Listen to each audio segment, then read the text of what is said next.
Bien, continuamos con nuestra próxima panelista, Abril Atenea Reyes Sandoval. Estudió Pedagogía en la Facultad de Filosofía y Letras de la UNAM. En su paso por la licenciatura quedó enamorada de la historia de la educación en América Latina y el Caribe. Este interés la llevó a explorar en su tesis las ideas pedagógicas de Camila Enríquez Ureña. En 2023 colaboró en la organización de los eventos en Santo Domingo y Ciudad de México que conmemoraron a esta intelectual en 50 años de sus partidas. Actualmente forma parte del proyecto de investigación Entramados Textuales de Saberes Pedagógicos, Actores, Instituciones y Proyectos Editoriales en la misma Facultad de Filosofía y Letras. Bienvenida, Abril. Bueno, gracias por la presentación. Gracias también a Sergio por haberme invitado, a Rafa, que seguramente nos estará viendo la transmisión. Me da mucho gusto que este evento se haya concretado y que generemos este espacio de encuentro entre apasionados de la familia Enríquez Ureña, sus trayectorias intelectuales, su obra, sus relaciones, estos espacios de afectividad que conformaron con otros intelectuales, como la participación que nos acaba de dar Miguel. Y bueno, la mía, yo les quiero hablar hoy, mi participación se titula En primera persona, reflexiones sobre el espacio autobiográfico de Camila Enríquez Ureña. Y quisiera comenzar hablando o haciendo una confesión, porque si ya estamos en temas de lo autobiográfico, que para Ana Cavalé, que es una investigadora española, precisamente confesar se trata de hacer una declaración sobre una misma. Quisiera confesar que Camila Enríquez Ureña es una autora que me fascina, y sé que no soy la única persona en esta sala que tiene ese interés, esa admiración por Camila. Afortunadamente tampoco somos las únicas personas.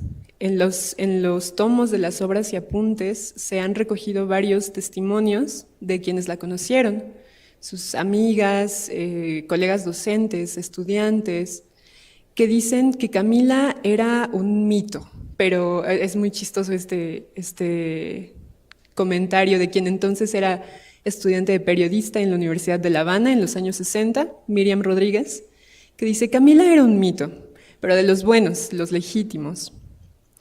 Era una gran conferencista, ensayista, crítica literaria, además dominaba varios idiomas y cultivaba el arte del canto y la danza. Camila era admirada en todos los espacios donde ejercía por igual la docencia y el activismo político. Es impresionante acercarse entonces a estos testimonios y confrontarlos con la imagen que ella construyó de sí misma. Hay muchas entrevistas donde ella misma dice que su vida no tenía nada de importante, que ella no se consideraba una escritora. Por ahí hay otro testimonio donde dirá: en los años 30 había una Enríquez Ureña por ahí a la sombra de Max, trabajando también en Santiago de Cuba. Entonces es muy interesante cómo hay esta aparente tensión entre quienes hablan de ella con tanto cariño y tanta admiración y su propia voz. Así que a mí me interesa acercarme a esta voz propia. Me gustaría proponer como una hipótesis de trabajo, que sería pensar el espacio autobiográfico de Camila Enríquez Ureña, donde puedan confluir sus escritos en donde ella habló en primera persona, se autorrepresentó, se autofiguró. Así que quisiera empezar con algunas precisiones conceptuales y posteriormente entrar de lleno a cómo Camila las puso, o bueno, cómo entiendo que se pueden interpretar los textos de Camila en primera persona. Entonces, ante la pregunta sobre si es posible autoconocerse y comunicar a otros esa experiencia, la investigadora española Ana Cavalé, como ya les mencionaba, identifica en los llamados géneros introvertidos la vía para expresar una confesión, entendida como la declaración de lo que la persona sabe sobre sí misma. Son géneros introvertidos porque se remiten hacia la intimidad del sujeto, espacio que se convierte en lugar de enunciación y afirmación de la propia voz. Los diarios personales, las cartas, memorias, autobiografías son los ejemplos más clásicos. De las cartas, por cierto, hay que recordar que para Camila eran la expresión literaria más apropiada para hurgar en la intimidad del espíritu. Eso lo menciona en su conferencia La Carta como forma de expresión literaria femenina. No obstante, también podemos hablar de textos autorreferenciales propios de nuestra época, como las entrevistas e historias de vida, o bien el contenido que se produce a través de medios audiovisuales, como, ahora están muy de moda escuchar un podcast, ver una bioserie, una biopic, o las propias redes sociales, donde curamos el contenido de nuestra página con nuestra foto de perfil, las cuentas con las que interactuamos, el contenido que compartimos. Todo eso también vuelca nuestra intimidad o nuestra interioridad hacia el espacio público. Vemos que las formas que expresan las narraciones del yo son heterogéneas. No es lo mismo una carta a una red social, claro, pero están también conectadas con las condiciones epocales. Este carácter plural de las narraciones del yo llevó a la investigadora argentina Leonora Arfuch, en los primeros años de este milenio, a reelaborar el concepto de espacio biográfico, acuñado por Philippe Lejeune en la década de los 70.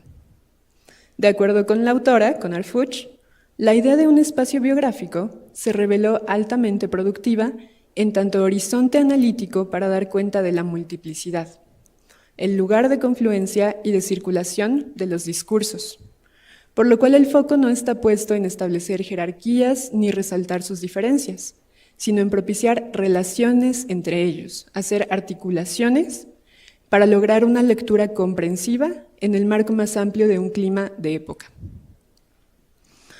La pregunta central de mis reflexiones es: ¿cómo fue que Camila evocó su pasado y qué tipo de narración construyó sobre su identidad?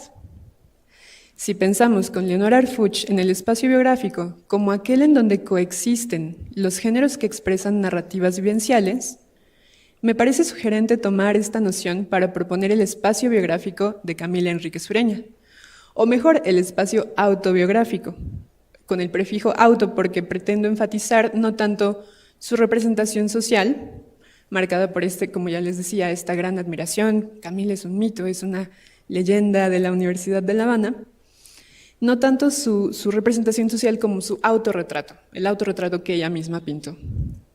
Entonces este espacio sería el lugar con el cual configurar, siguiendo nuevamente Arfuch, otro modo de mirar sus diarios de viaje, sus cartas, testimonios, incluso algunos poemas. Hay varios poemas muy interesantes en donde habla del viaje hacia sí misma, hacia su intimidad, como viaje por el espejo.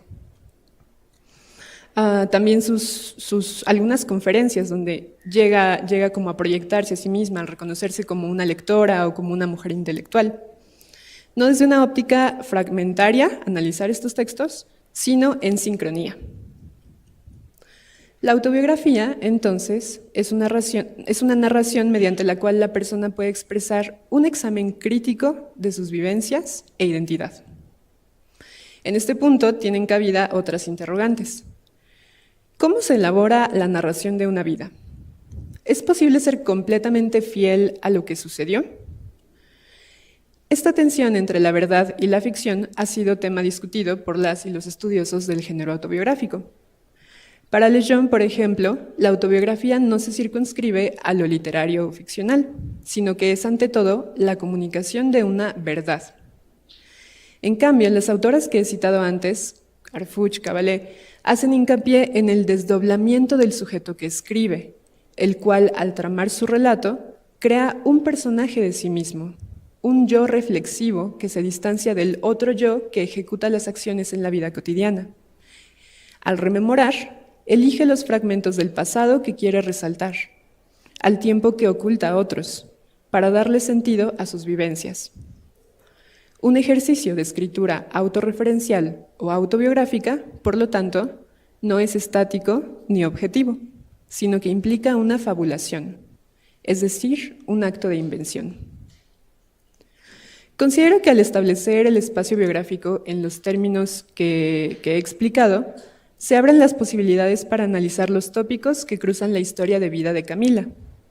Su identidad anclada al Caribe, su tradición familiar definida por la vocación del magisterio, el modo como se reconoció, o no, en la figura de escritora, editora, traductora, ensayista, mujer intelectual, o mejor aún, la intersección entre todas ellas, una mujer caribeña e intelectual que ejerció la docencia en los Estados Unidos, por ejemplo. Con esto en mente, me quiero centrar en su autorrepresentación como maestra y el significado que esto tuvo a la luz de la llamada autoría negada de Camila, que fue un tema que ayer comentaban o que llegó a salir en las mesas. Una discusión que ha sido abordada en otros momentos, aunque creo que en menor medida desde el género autobiográfico y las escrituras del yo. Ahora, es bien conocida la entrevista que le hicieron en 1968 las entonces estudiantes de periodismo Minerva Salado y Miriam Rodríguez, acerca de varios aspectos de su trayectoria de vida y profesional. Pero es esa entrevista donde Camila dice explícitamente: no sé por qué van a hacer un trabajo sobre mi vida, no tienen nada de importante. Las entrevistadoras continúan la conversación. ¿Qué es un escritor?, preguntan, y Camila responde: es una persona consagrada a escribir, y en la mayor parte de los casos es un creador. Por eso no me considero escritora, porque no he hecho nada de creación. Momentos más tarde añade: no me gusta publicar porque me considero profesora, no escritora.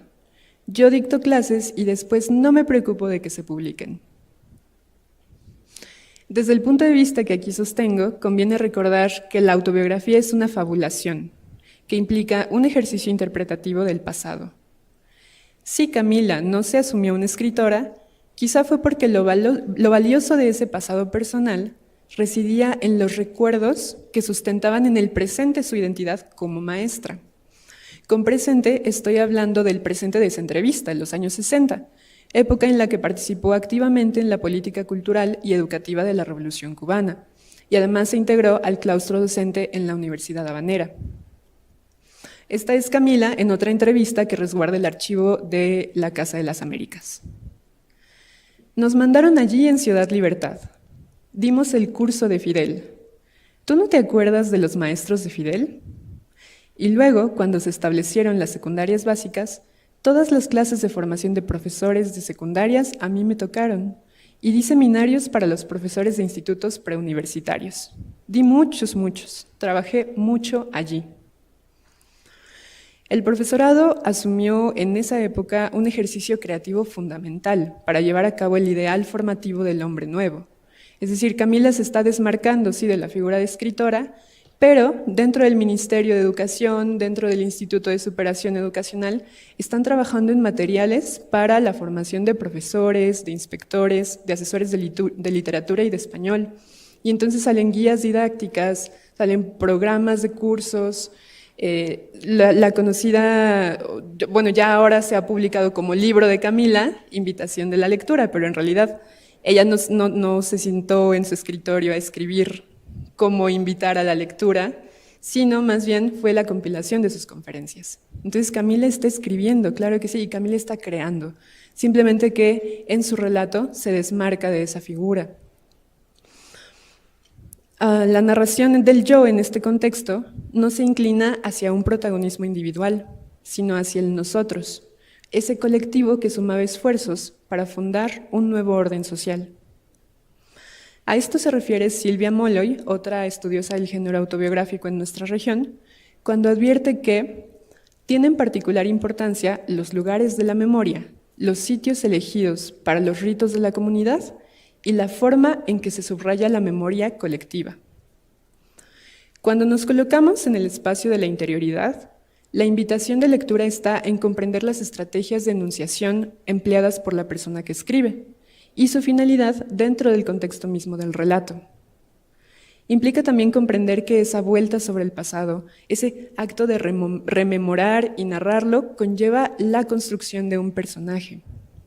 Para decirlo nuevamente con Arfuch, no es tanto la verdad de lo ocurrido, sino su construcción narrativa, los modos de nombrarse en el relato y el vaivén de la vivencia o el recuerdo lo que importa. Les decía, en esta rememoración, así como se eligen fragmentos de la vida que se quieren traer a la actualidad o al presente donde se está narrando ahora sí que el pasado, también se dejan cosas atrás, se ocultan. Entonces, de algún modo hay como un autoficciones, automentiras, porque elegimos mostrar una parte del yo y ocultar otra.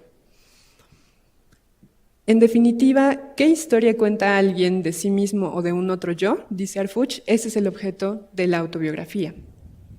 En este caso, Camila construiría un personaje público, que sería la maestra, alineado con la tradición familiar de la que provenía.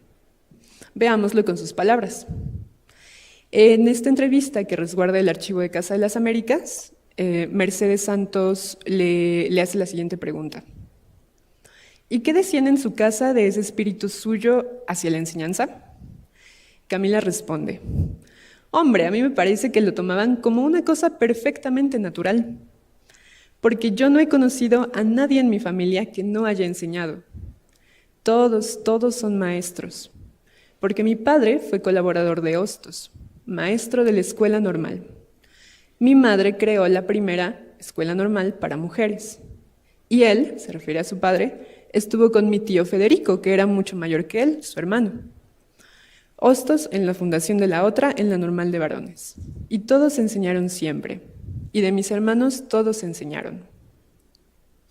Aquí es muy lindo cómo recupera esta tradición familiar de la que viene, que no solamente está dedicada al magisterio, sino que también tiende vínculos políticos con personajes como José Martí, como Eugenio María de Hostos, que están alineados, ya nos comentaba Miguel, a estos ideales de liberación, de unir a las Antillas, al Caribe, hacer frente a la ocupación de los Estados Unidos en las islas, tanto en Puerto Rico, de donde era Hostos, como en República Dominicana, como en Cuba. Están unidas esas islas por este problema común y estos ideales comunes que asumen Hostos, Martí, Francisco y Federico Enríquez de Carvajal y Salomé Ureña. Y desde esta posición política es también que actúan en las escuelas y es de algún modo como articulan su proyecto de formación educativa para estos profesores normalistas. Siguiendo con el texto, la narración del yo no es un ejercicio meramente individual, sino que en toda evocación del pasado están involucrados también los otros, a los que el sujeto reflexivo vuelve copartícipes de su pasado. En este caso, esos otros son la familia de Camila, sus hermanos, o previamente, como veíamos, los otros maestros y maestras que participan de esta política educativa revolucionaria. La evocación al linaje y a la tradición familiar es un aspecto muy presente en los testimonios de Camila. No es fortuito que el lugar de la memoria que prevaleció en ellos fuera el del hogar, como una casa de estudio. Ese ha sido otro testimonio como muy repetido también en los textos. Esta vocación, la vocación del magisterio, fue evidente desde su niñez, según declaró hacia 1971. Otro testimonio donde dice, yo creo que nací maestra, así ya directamente, yo creo que nací maestra, porque apenas tenía 10 años cuando ya daba clases a los niños más pequeños que yo. Enseñar ha sido en mí una vocación absolutamente espontánea. Eso ha sido mi vida siempre, educar. Y debo decir que nunca, y mira que yo habré dado clases en mi vida, nunca he entrado a dar una clase o he salido de ella sin sentirme feliz. Para mí, esa es la felicidad. Entonces, veamos, es muy interesante aquí cómo Camila nuevamente refuerza esta construcción de su personaje maestra. Y es importante tomar en cuenta que los discursos autorreferenciales no son estáticos, no son definitivos. Si bien Camila, hacia el final de su vida, en los años 60, 70, vuelve a su pasado para evocar estas clases que ella le daba a sus vecinitos, o las veces en las que se sentaba a estudiar con Pedro, con Max, porque ellos también fueron sus mentores. No, ¿cómo decirlo? No siguen una línea recta en donde Camila nace profesora y se forma como profesora en la Universidad de La Habana, dado que estudia ahí pedagogía, y después da clases en las escuelas en la Escuela Normal de Santiago, en muchas universidades estadounidenses, y vuelve a La Habana, ¿no? Todo como muy lineal, sino que por supuesto que hay tensiones en el colectivo de maestros del cual forma parte. En los años, o sea, ella también en cartas, por ejemplo, llega a decir, la situación en Cuba está arruinada. En una carta de los años 30 hacia a su hermano Pedro, le dice, yo ya estoy desesperada porque ya no sé qué hacer. Las escuelas están cerradas, nos han cesado, no me están pagando, apenas me alcanza para sostener a las tías que viven en Santiago con los recursos que yo misma obtengo dando clases de inglés, dando clases particulares de inglés. Entonces, vaya, no es como una historia completamente feliz, ¿no? Aquí cuando dice, yo habré dado clases en mi vida, nunca he salido de dar clases sin sentirme feliz. La realidad es que a veces la situación era tan compleja que claro que habían otras circunstancias, ¿no? Como que se interponían no sé, como que en defender por completo una identidad marcada por la vocación docente. Sin embargo, bueno, esta definitivamente es una tónica que encontramos en sus documentos, en sus cartas, en los testimonios de entrevistas, y quizás si exploráramos otros aspectos de este espacio autobiográfico, también encontraríamos como otras claves. Pero bueno, para acercarme al final de esta participación, me interesa resaltar que la construcción de la narrativa en Camila está muy ligada así a su identidad como maestra, en tanto que construye el personaje de sí misma como tal, pero yo pienso que hubo algunas fugas en este relato que se construyó, en las que sí pensaba como publicar. Y lo digo porque el archivo histórico del Colmex resguarda la correspondencia que hubo entre Pedro y Camila más o menos entre los años 1934 a 1946, antes de que Camila viniera a México a trabajar en el Fondo de Cultura Económica. Y hay cartas del 45 más o menos en donde Camila ya le envía textos a Pedro porque están proyectando ambos hermanos un volumen que recuperara las conferencias impartidas por Camila. O sea, ya desde esos momentos están hablando de este tipo de publicación, cosa que en realidad no se dio o no se concretó sino hasta después de la muerte de Camila. Entonces yo me pregunto, bueno, realmente en esas cartas, cuando Camila le dice a Pedro, oye, ya te envié mis ensayos, a ver si les echas un ojito, vamos planeando cómo hacemos esta publicación, yo me pregunto ahí si se estaba desmarcando de la figura de escritora, como lo llegó a hacer en otros momentos y como lo hizo en declaraciones públicas. Pienso que ahí, bueno, yo quisiera verlo eso, ¿no? Como una fuga en el relato, una fuga de la autoría negada, pero tampoco quisiera como dejar de lado las interpretaciones que son también muy valiosas en torno a cómo la asunción de una autoría negada estuvo pues influida en buena parte por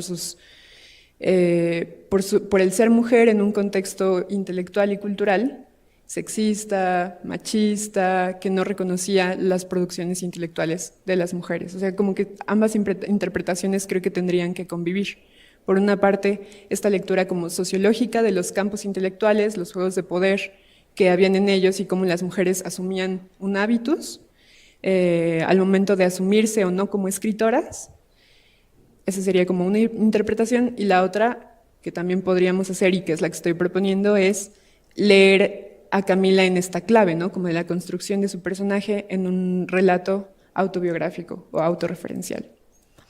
Entonces, eso sería como un comentario final al respecto, pero también me gustaría recalcar en términos de las fuentes, me gustaría recalcar las cartas que hay aquí en el Colegio de México. Son de verdad una joya, porque completan la correspondencia que ya está publicada. En las obras y apuntes, ayer la doctora Freya nos hablaba de esta colección de obras y apuntes en donde se han recogido cartas de Camila y sus hermanos, pero las que están aquí no se han publicado y son muy valiosas para completar este intercambio epistolar entre los hermanos. Y a propósito de eso, tengo un ejemplo que me parece genial, porque también es muy conocida la carta de Pedro donde le dice a su hermana: yo te aconsejo que no te dediques a escribir poesía, no porque lo que hagas sea malo, sino porque ya hay muchos buenos poetas. Entonces mejor dedícate a la prosa, dedícate a escribir todo en tu libreta de apuntes. No lleves un diario íntimo, lleva una libreta de apuntes y fecha todo. Esta carta de Pedro es muy conocida. Y aquí en el Colmex tienen la respuesta a esa carta. Así, sí. Yo también me quedé así cuando la encontré. Y en esta carta, Camila le responde, le dice: mi querido hermano, recibí tu carta escrita en Santiago de Chile. Agradezco tus consejos y el tiempo que me dedicaste. No escribí los versos con idea de publicar, ni los envié pensando que me dieran opinión de ellos. Max lo hizo espontáneamente y entonces se me ocurrió pedir la tuya. Rara vez escribo, excepto cuando me lo piden, porque tengo que trabajar mucho. Está como para analizar más a fondo, porque me encanta cuando dicen, ni los envié pensando que me dieran opinión de ellos, ¿no? Un poco como, jamás te pedí tu opinión y sin embargo estás aquí metiendo tu cucharota. Finalmente había una relación de admiración entre ambos hermanos, de cariño, pero claro que Pedro ejercía como esta figura también, asumía una figura de poder sobre su hermana. Pero bueno, hablando pues de las fuentes, creo que es importante recuperar estas cartas porque nos dan otra perspectiva también de Camila, de su voz, de cómo asumió el ejercicio de escritura, y creo que son líneas de trabajo que hay que seguir cultivando. Es un terreno muy fértil y bueno, pues hay que seguir investigando a Camila porque no puedo pensar en ella o escribir en Camila en términos que no sean los del cariño, de la admiración y de la completa curiosidad y asombro por su trayectoria de vida y por su obra. Así que aquí concluiría mi participación. Muchas gracias.